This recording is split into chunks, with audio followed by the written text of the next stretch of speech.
네, 사랑하는 성도 여러분, 우리는 흔히 이렇게 생각을 합니다.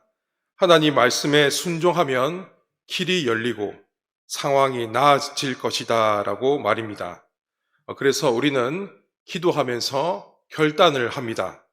손해를 보더라도 하나님 말씀대로 결심합니다. 그런데 때로는 순종 이후에 형통이 아니라 오히려 어려움이 찾아올 때가 있습니다. 상황은 더 꼬이고 문제는 더 커지는 것처럼 느껴질 때가 있습니다. 바로 그때 우리는 마음속으로 이렇게 생각을 하게 됩니다. 내가 잘못 순종한 것은 아닐까? 하나님은 지금 나의 상황을 지켜보고 계신 걸까? 오늘 우리가 함께 살펴볼 출애굽기 5장은 바로 이런 순간을 보여주고 있습니다. 모세는 하나님의 말씀을 듣고 바로 앞에 서 있습니다. 그러나 그 순종의 자리에서 상황은 나아지지가 않았습니다.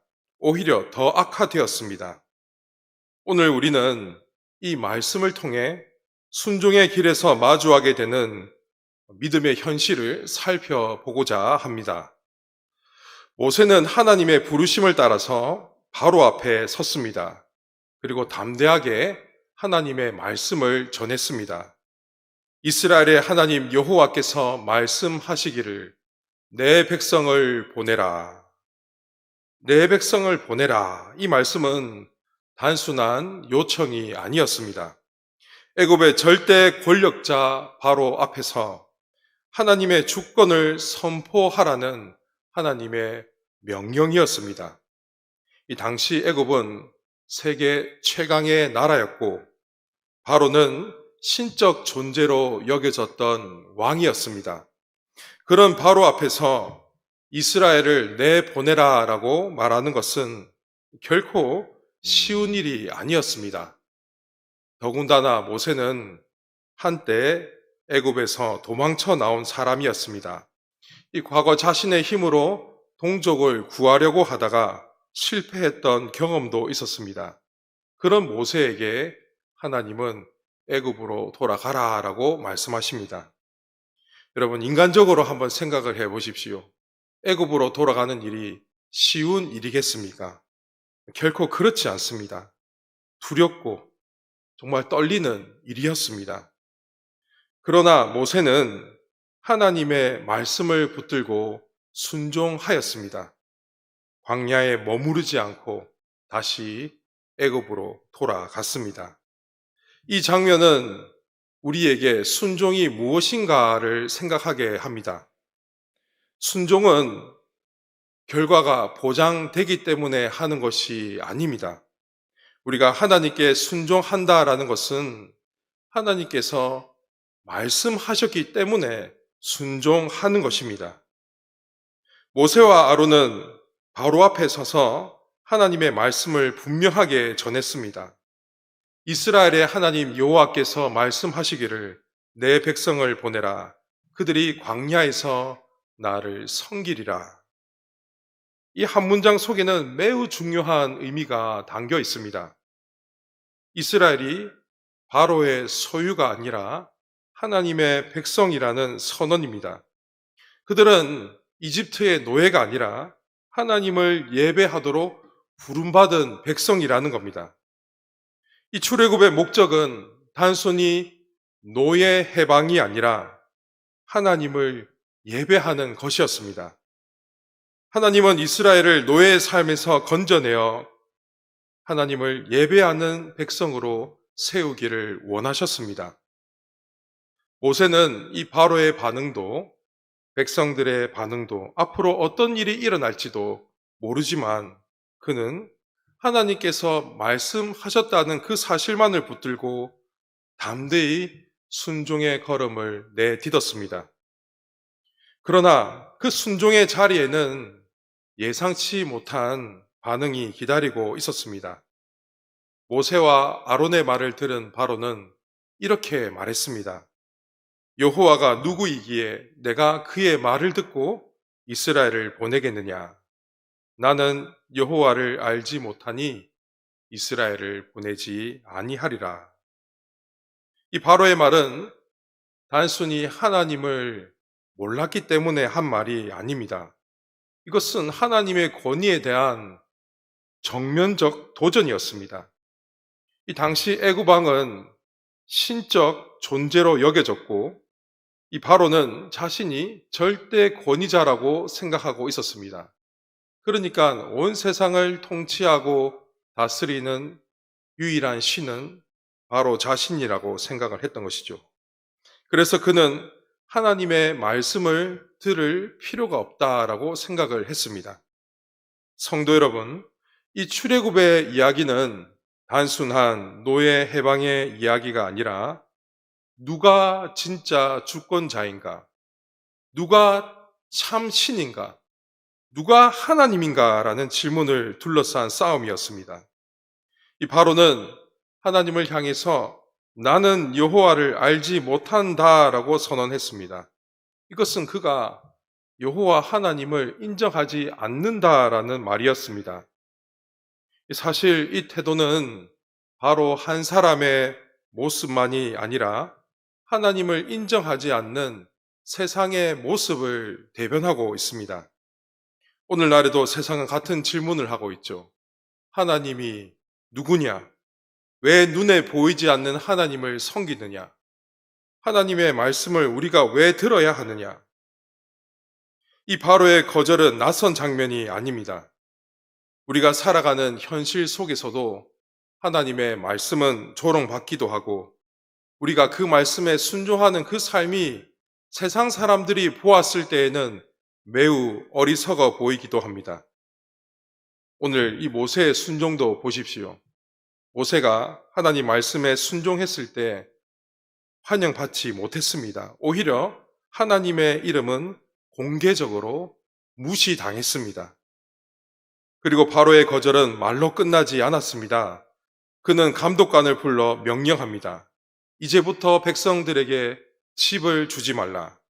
그들이 스스로 집을 모아 오게 하라.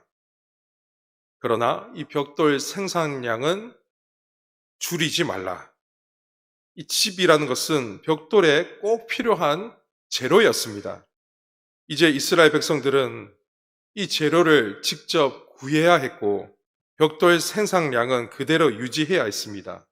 결국 일은 더 힘들어지고 고통은 훨씬 더 커졌습니다. 모세가 하나님 말씀에 순종하여 바로 앞에 섰지만 상황은 악화되었던 것입니다.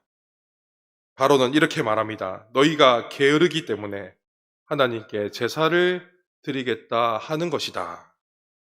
그는 하나님을 예배하는 것을 게으름이라고 표현합니다. 이것이 세상의 시선이죠. 우리가 하나님을 예배하는 것이 그들의 눈에는 게으름처럼 보이는 겁니다. 결국 하나님 말씀에 순종한 결과 노예 해방이 아니라 더 깊은 억압이 찾아왔습니다. 상황은 더 악화되었습니다. 그래서 우리는 자연스럽게 이런 생각을 하게 되어집니다. 차라리 가만히 있었으면 괜찮았을 텐데. 우리도 마찬가지지 않습니까? 차라리 예배 드리지 않았으면 괜찮았을 텐데. 차라리 기도하지 않았으면 괜찮았을 텐데. 믿음의 길을 걸어가다 보면 이런 질문은 낯설지가 않습니다. 말씀에 순종했는데 이 상황은 더 어려워져 보일 때가 있기 때문입니다. 이스라엘 백성들의 현실은 점점 더 힘겨워졌습니다. 집을 찾아 들판을 헤매야 했고 벽돌을 만들며 매질을 견뎌야 했습니다. 그래서 백성들의 분노는 모세와 아론을 향했습니다. 그들은 당신들 때문에 우리가 더 미움을 받게 되었다고 원망합니다. 이 말은 단순한 불평이 아니라 절망 속에서 터져나온 절규였습니다. 그때 모세는 백성과 다투지 않았습니다. 자신을 변호하지도 않았습니다. 하나님께로 돌아갔습니다.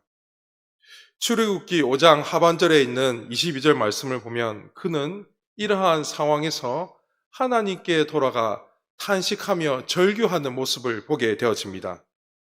주여, 어찌하여 이 백성이 학대를 당하게 하셨나이까? 어찌하여 나를 보내셨나이까?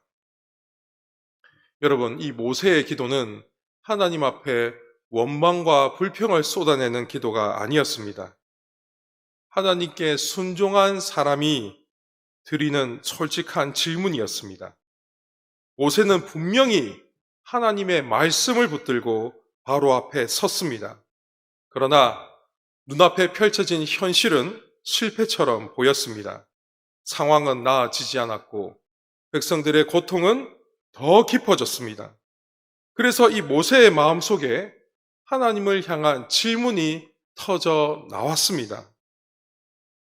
여러분, 여기에서 매우 중요한 사실이 있습니다.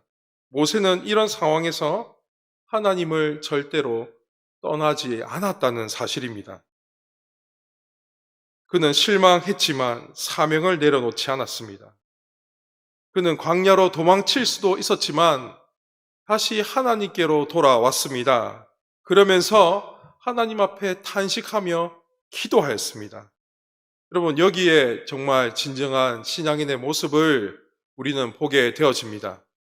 우리가 하나님 말씀에 순종하여서 살아가다가 우리의 상황이 더 나빠지고 우리가 원치 않는 결과를 겪게 되었을 때에 우리는 어떻게 해야 하겠습니까? 하나님을 원망하고 불평하고 그리고 믿음의 자리를 떠나야 하겠습니까? 그렇지 않습니다.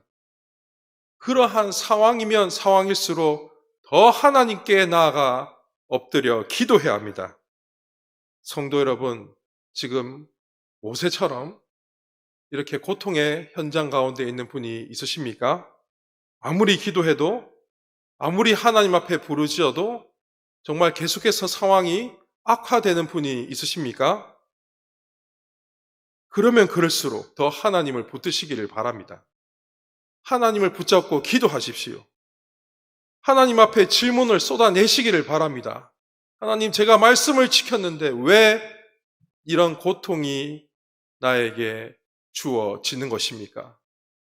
이렇게 하나님 말씀대로 살아가기 위해 몸부림치는데 왜 나에게 이런 아픔을 허락하십니까? 여러분, 그 마음에 있는 슬픈 심정을 우리 하나님 앞에 탄식하며 쏟아내시기 바랍니다. 성도 여러분, 출애굽의 놀라운 기적은 홍해에서 시작되지 않았다는 것을 기억하시기를 바랍니다. 우리가 보통 출애굽의 사건 하면 홍해가 갈라진 사건만을 기억하지만 여러분, 이 기적은 거기에서 시작된 것이 아닙니다. 바로 오늘 출애굽기 5장 이 탄식의 기도의 자리에서 출애굽의 기적은 시작되었습니다.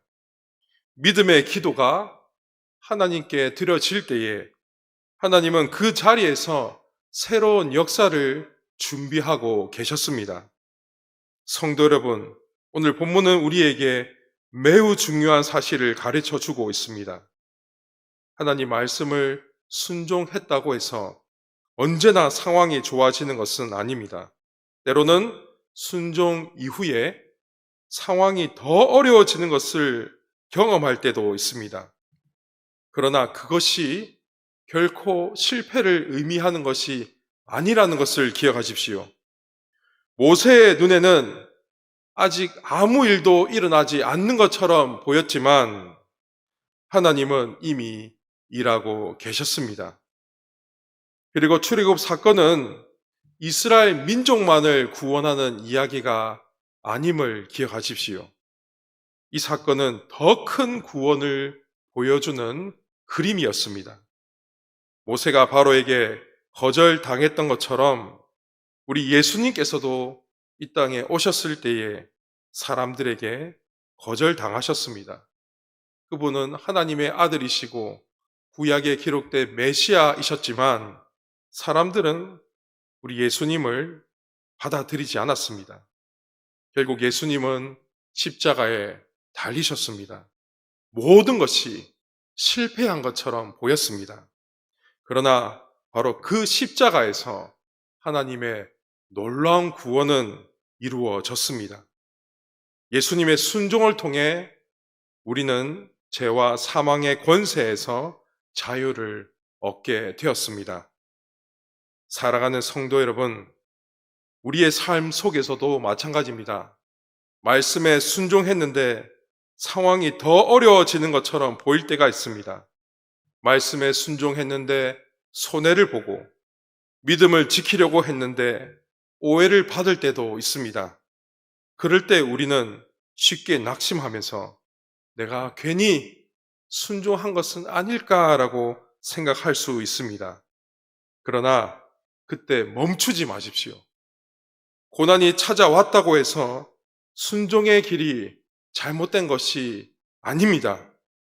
오히려 그 자리에서 우리의 믿음이 드러난다는 사실을 잊지 말고 기억하시기를 바랍니다. 그러므로 상황보다 하나님을 더 붙드시기를 바랍니다. 눈에 보이는 결과보다 우리 하나님의 신실하심을 붙드십시오. 오늘 설교 제목처럼 고난 속에서도 멈추지 않는 순종, 그 믿음의 길을 걸어가시는 우리 모든 성도님들이 되시기를 주님의 이름으로 축원합니다.